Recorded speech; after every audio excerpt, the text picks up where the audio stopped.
사도행전 14장 19절에서 26절까지 말씀, 제가 한 절 여러분이 한 절 읽겠습니다. 유대인들이 안디옥과 이고니온에서 와서 무리를 충동하니 그들이 돌로 바울을 쳐서 죽은 줄로 알고 시외로 끌어내치니라. 제자들이 둘러섰을 때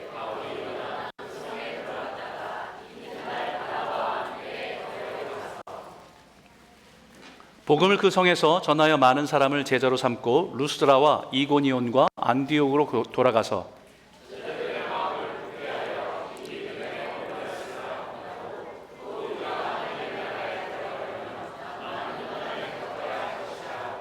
각 교회에서 장로들을 택하여 금식 기도하며 그들이 믿는 주께 그들을 위탁하고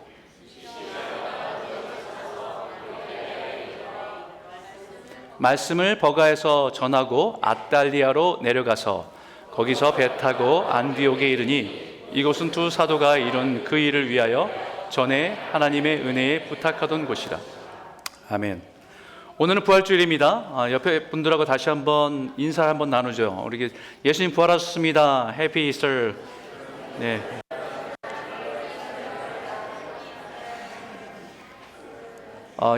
이 부활절에 예수님의 부활 사건을 다루는 어떤 본문보다도 계속해서 이 사도행전의 말씀을 나누는 것이 어떻게 보면 부활에 대한 의미를 더 잘 담고 있는 것 같아서 계속해서 이 말씀을 나누려고 합니다. 사도행전 흐름을 아직 잘 이해하지 못하시는, 잠깐 모르시는 분도 좀 있을 것 같아서 좀 잠깐 정리를 하면, 사도 바울과 바나바가 수리아 안디옥 교회에서 시작을 하게 되죠. 그들을 선교사로 구별을 해서 파송하게 됩니다. 파송에서 첫 번째로 간 곳이 그 앞에 있는 구브로 섬입니다. 지금은 키프로스라고 하는 그 섬이죠. 이곳에 살람이라고 하는 항구에 도착해서 이 섬을 가로질러서 바보라는 항구까지 가게 됩니다. 이 바보라는 곳에는 이 섬을 관리하는 총독 서기오 바울이라고 하는 사람이 관리하고 있는데, 그 사람을 만나서 이에게 복음을 전하는데, 그 곁에서 늘 함께 있었던 바 예수라고 하는 마술사가 영적인 저항을 하고 방해가 있게 됩니다. 그럴 때 놀라운 성령의 역사가 일어나서 그 바 예수가 눈을 멀게 되고, 그런 것을 보면서 이 총독이 예수를 믿게 되는 놀라운 일들이 일어나게 됩니다. 그리고 나서 이 바보에서 다시 출발해서 버가라고 하는 곳에 배를 타고 도착하게 되는데, 어려움이 생기죠. 함께 동역했던 마가 요한이 떠나게 됩니다. 그 이유는 여러 가지 있겠지만 연약해서, 아니면 너무 그 여행이 힘들어서 떠나게 되죠. 갑작스러운 동행의 헤어짐으로 인해서 마음이 무너지고 충격이 심했던 그 바울의 일행은 버가에서는 복음을 전하지 못합니다. 그러고 나서 올라간 곳이 비시아 안디옥이라고 하는 곳에 갔는데, 마침 안식일이어서 거기 회당으로 들어가서 그냥 예배드리기 위해서, 제사하기 위해서 그곳을 가게 돼요. 근데 거기서 생각지도 못한 기회를 얻습니다. 회당장이 그곳에 처음 온 바울과 바나바를 불러 세워서 우리에게, 하나님 백성에게 할 말이 있으면 전하라고 하는 기회를 얻게 돼서 일어나서 자기가 가지고 있는 하나님이 주신 그 복음에 대한 메시지를, 그 약속을 다하게 선포합니다. 그 약속이 이스라엘 백성들, 유대인들에게 이미 다윗에게 주셨던 약속인데, 그것은 유대인들에게 뿐만 아니라 메시아를 기다리는, 그리스도를 기다리는 그 백성들에게 주신 동일한 약속이다라는 것을 복음으로 선포하는 것입니다. 그 약속이 우리가 지금 믿고 있는 부활신앙입니다. 그로 인해서 유대인 중에서 예수를 믿는 사람들도 생기고, 사도 바울과 바나바를 반박하고 비방하는 사람들도 일어나게 됩니다. 사탄은 유대인들의 마음과 그 도시의 유력자들, 그리고 경건을 자신의 영적인 장식으로 여겼던 귀부인들을 선동을 해서 사도 바울과 바나바를 박해하고 그 지역에서 쫓아냅니다. 그리고 이고니온을 가서 복음을 전하는데, 허다한 유대인들과 이방인들이 예수를 믿게 되는 놀라운 일이 있습니다. 근데 그곳에도 역시 사단은 유대인들을 선동해서 악감을 품게 되고 핍박하게 되는 일들이 일어나게 됩니다. 심지어는 돌로 쳐서 죽이려고 달라듭니다. 그래서 바울의 일행은 루스드라라고 하는 곳으로 가게 되죠. 루스드라라고 하는 곳은 회당이 없습니다. 회당 중심으로 유대인들에게 복음을 전했던 그 일을 할 수가 없는 거죠. 그래서 광장에서 복음을 전하는데 아무도 귀를 기울이지 않습니다. 그 속에서 그 귀를 기울이지 않는 그 바울의 외침에 저쪽 한 구석에 귀를 기울이고 집중하고 있는 한 사람, 평생에 나면서부터 한 번도 걸어보지 못한 그 사람이 그 복음을 듣고 있는 겁니다. 그러고 나서 그에게 가서 예수의 이름으로 그를 일으켜 세웁니다. 그러자 그것을 본, 기적을 본 사람들이 놀래서 이것은 제우스다, 이것은 헤르메스다 라고 하면서 인간의 모습으로 온 신이라고 하면서 그에게 환대하고 경배하는 모습들로 나타나고 있는 거지요. 그런데 이런 일이 일어납니다. 우리 19절에 있는 말씀을 한번 같이 한번 읽어볼까요? 함께 읽겠습니다. 시작. 유대인들이 안디옥과 이고네에서 와서 그들이 돌로 바울을 쳐서 죽은 줄로 알고 시옷 끌어냅니다. 장애자를 평생 걷지 못한 사람을 일으켜서 놀라운 기적이 일어났고, 사람들이 그것을 보면서 사람들이 막 관심을 가지고 집중하고 따라가고 있는데, 지금 유대인들이 안디옥과 이고니온에서부터 온 유대인들이 그곳까지 와서 사람들을 충동하고 뿐만 아니라 돌을 들어서 바울을 칩니다. 마치 스테반을 돌로 친 것처럼. 그리고 죽은 줄 알고 그 시외 밖으로 던져버립니다. 여러분, 이것을 통해서 우리가 꼭 기억할 게 뭐냐면 악의 성실성이에요.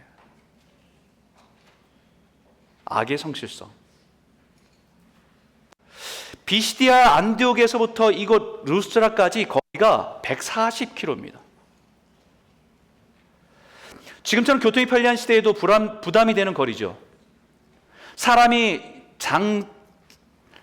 장성한 사람이 걷는 거리로 4일, 5일을 줄곧 걸어야 올 수 있는 거리를 바울 하나 죽이겠다고 그 먼 거리를 걸어온 겁니다. 가깝게는 이고니온에서 온 유대인들도 있습니다. 3, 40km입니다.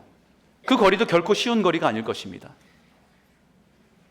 자신이 가진 종교적인 신념이 다르다는 이유로 그 먼 거리를 와서 죽이려고 꾸준히 걸어온 겁니다.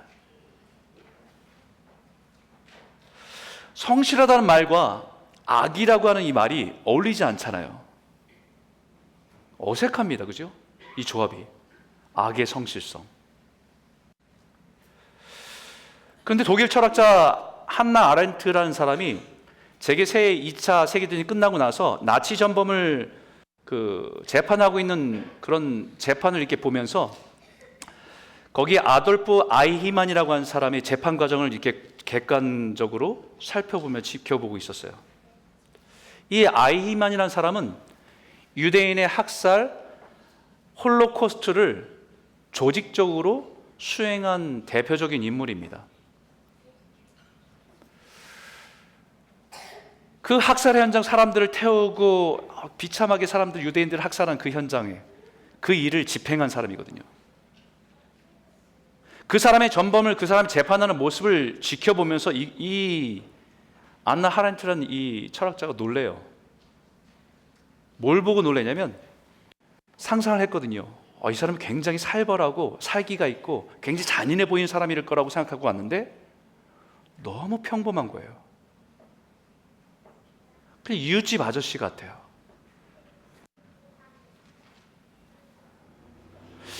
그래서 이 한나 아렌트는 그 재판 과정을 보면서 뭘 얘기하냐면 악의 평범성. 나치의 아돌프 아이히만이라는 이 사람이 정말 근면하고 성실한 관료였다는 것입니다. 그저 자신에게 주어진 업무를 완벽하게 수행하기 위해서 밤낮으로 최선을 다한 일한 사람이에요. 사단은 사람들의 가진 성실성조차도 악의 도구로 사용할 때가 많습니다. 사람들의 무지함을 이용해서 그들이 가진 성실한 태도, 그것마저도 악을 행하는 데 사용한다는 겁니다. 그래서 가장 성실하게 살아온 것인데 가장 악한 것일 수 있어요.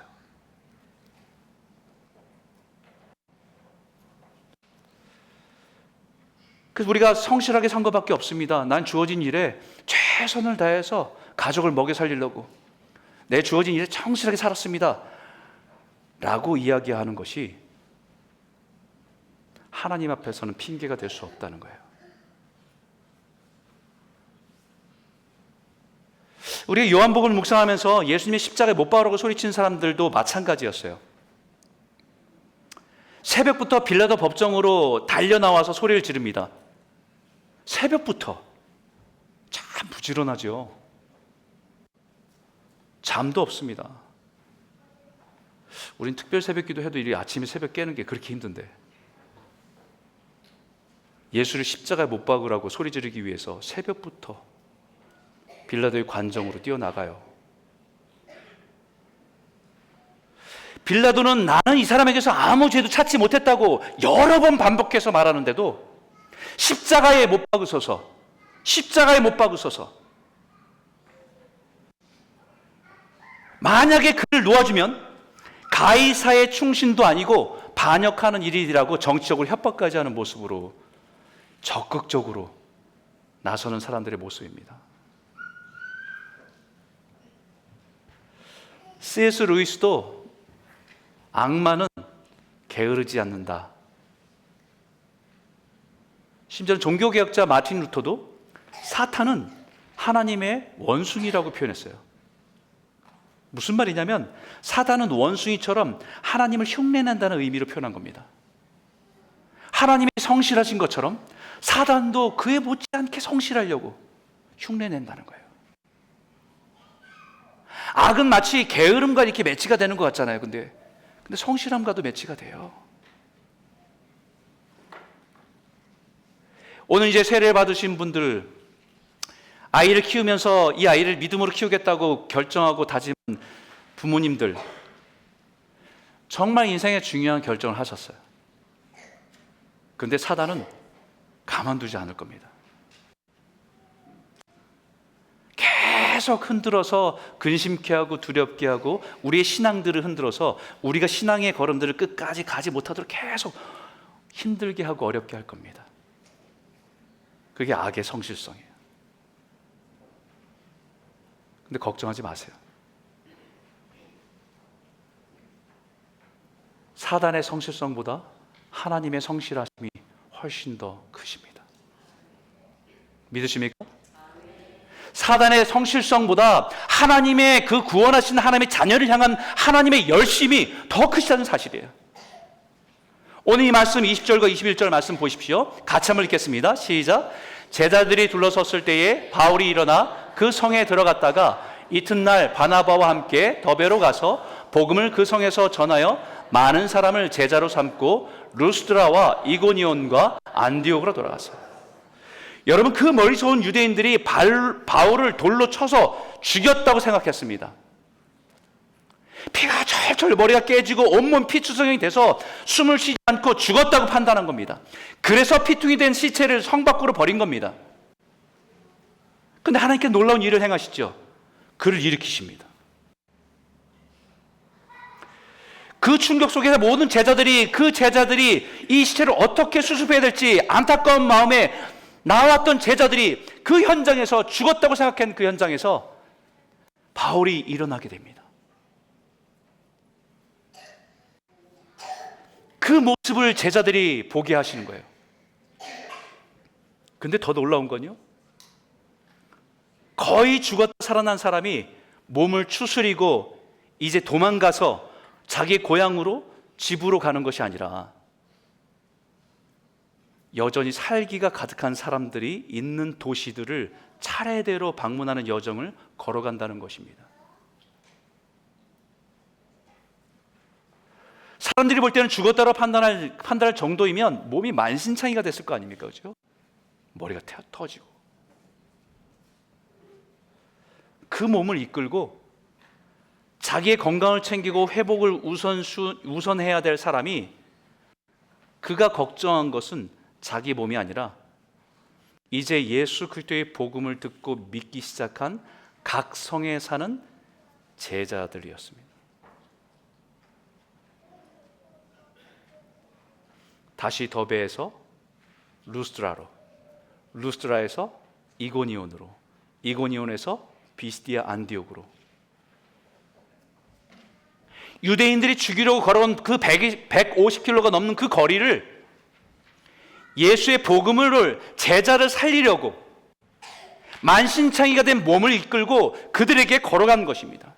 여전히 살기가 등등한 그 유대인들이 있는 그 도시에 예수를 구주로 믿는 그 제자들에게 믿음으로 견고하게 하기 위해서 그 도시들을 거쳐서 돌아가는 거예요.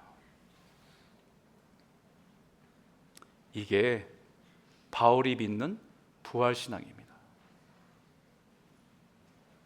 우리가 믿는 부활신앙이 우리가 언젠가 죽어서 주님이 부활하실 때에 그때 우리가 부활해서 그분께 맞이하러 가는, 그거는 우리의 굉장히 피상적인 신앙이고요. 실제적인 부활신앙은 오늘 내 삶 가운데 죽음과 같은 삶의 그런 어둠이 임할 때에 그 속에서 내 안에 있는 생명의 능력으로 살아가는 것이, 그것이 부활신앙인 줄 믿으시기 바랍니다. 죽을 고비를 넘기고 하나님께서 살려주셨다는 것을 믿는 것이 부활신앙이 아니라 이미 죽었던 나를 예수의 생명으로 살리심을 믿고 예수님이 걸어가신 그 길을 따라 걸어가는 것이 부활신앙이에요. 죽을 병에 걸려서 열심히 기도했더니 기적처럼 나를 살리셨다는 고백도 중요하지만 죽음을 통해 살리신 그 생명을 가지고 죽음 너머의 부활이 오늘 내 삶의 능력이 되게 하는 것이 부활신앙입니다. 그래서 사도 바울은 그 각 성의 제자들에게 이렇게 말합니다. 22절, 23절 큰 목소리 읽겠습니다. 시작. 제자들의 마음을 굳게 하여 이 믿음에 머물러 있으라. 권하고 또 우리가 하나님의 나라에 들어가려면 많은 환난을 겪어야 할 것이라 하고,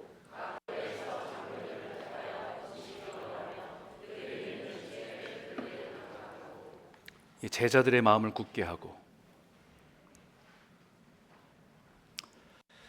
예수가 그리스도이심을, 예수가 부활이요 생명이심을, 예수가 길이요 진리요 생명이심을 그 믿음에 머물러 있으라. 포도나무 대신 예수님께 붙어 있으라는 말씀이에요. 그 믿음에 붙어 있으라. 그 예수의 생명에 붙어 있으라고 권하고 있는 것입니다. 그 믿음이 하나님 아버지께로 나아가는 길이고 그 믿음이 하나님 나라에 들어가는 길이기 때문입니다. 그리고 다시 사도 바울은 자신을 파송한 교회로 돌아갑니다. 비시디아 가운데로 지나서 밤빌리아 이르러 말씀을 버가에도 전하고 아달리아로 내려가서 거기서 배를 타고 안디옥에 이르니 이곳은 두 사도가 이룬 그 길을 위하여 전에 하나님의 은혜에 부탁하던 곳이라. 비시디아 안디옥을 지나서 버가르에서 말씀을 전하고 아달리아로, 그리고 자신을 파송한 안디옥 교회로 돌아갑니다. 이것은 마치 우리 인생과도 같아요. 우리가 언젠가 우리 이 땅에 보내신 그 하나님의 나라, 그 아버지, 하나님 아버지 집으로 우리는 돌아갑니다. 안디옥 교회가 두 사도를 파송하면서 하나님의 은혜에 부탁한 것처럼 우리도 이 땅에 살아가는 동안에 하나님의 은혜를 의지해 살아가고 하나님의 은혜 안에 머물고 그 은혜를 따라 살아가다가 다시 하나님 아버지의 집으로 돌아가는 것이 부활신앙을 갖고 살아가는 성도들의 모습입니다. 우리 안에 이 부활하신 예수의 생명의 은혜로 날마다 믿음의 길을 걸어가는 저와 여러분 모두가 되시길 주님의 이름으로 축복합니다. 이 시간 우리 성찬을 베풀겠습니다. 네, 성찬위원 되신 분은 나와주시기 바라고요.